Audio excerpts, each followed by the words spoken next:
What's up, everyone? We are ready to jump into the markets, and the first currency pair will be the euro against the US dollar. What happened yesterday? The price broke above the resistance we marked early this week.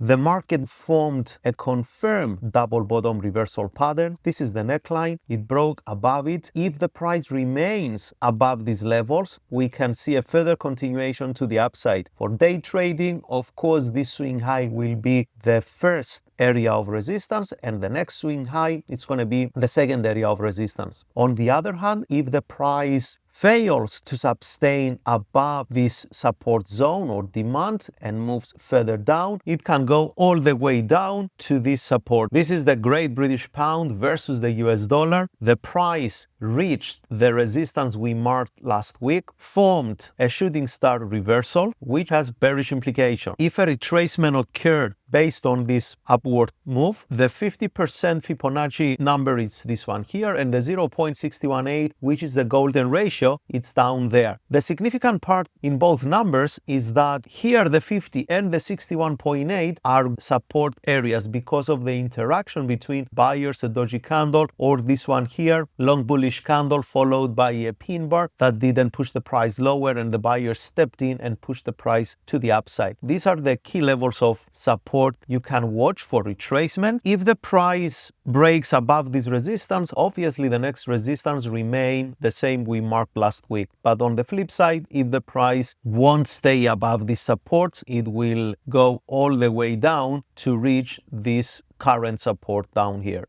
This is the Australian dollar versus the US dollar. Looks like it's trying to form an inverse head and shoulder pattern with the neckline being right there, the head here in the middle, left and right shoulders respectively. If the price breaks and closes above the neckline, we can see a strong move to the upside, and the minimum price objective or the minimum profit target will be this resistance right there. Why is that? Because it's the equal distance between this swing low and the neckline, and we add it at the broken point, which is this one here basically. So I can lower my Fibonacci and see that one. It perfectly aligns with these swing highs. So this is our plan for the Australian dollar, US dollar for the next couple of days. This is the USD versus the Japanese yen. We still have room to move to fill up this gap. 100% this gap will be filled. The market will not leave this area unmitigated. Since last week I was waiting for that, but it didn't happen. Last Friday actually the price moved down a lot. This Monday the market gapped to the upside, but it filled up this gap. Now it's on its way to fill up this one as well. So we are pretty bearish generally on the US dollar for the next couple of days. This is the chart of gold.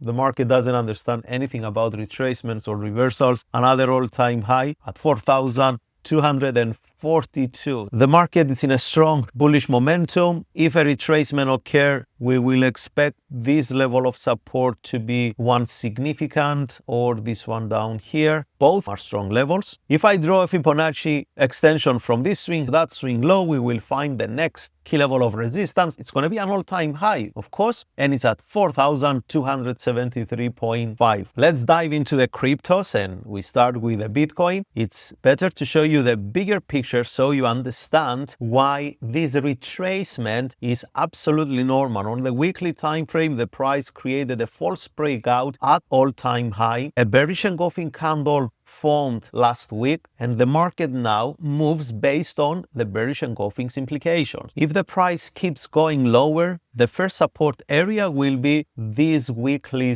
lows, which is around 107,416. On the 4-hour chart, it looks like this. What I want you to understand here is when the price follows a bearish momentum, a retracement or consolidation phase, it's inevitable. After this, the price will continue moving downwards, but for a new downtrend to start, we need to see the break below this swing low. If the price breaks below and closes below it, the next area of support will be below 100K. On the other hand, if the buyers defend the support and we see long bullish candles formed at the support, the price can move to the upside. But the first and key level of resistance will be this one here. So more bearish than bullish biases for the Bitcoin. Solana performed actually better this week. If you see this downward impulsive trend, started from this swing high, ended down here, the price retraced 61.8 of that move, and now the sellers are in control. See how a long bearish candle formed at the key level of resistance, 61.8. If the price breaks below these lows now, it will go all the way down to meet the swing low at $170. This is a key level of support for Solana now, and this is a key level of resistance. The XRP versus the US dollar, I want to show you this on the weekly time frame because the market here had an unmitigated area. Same with this one here. Both areas were expecting to be filled. What happened? They got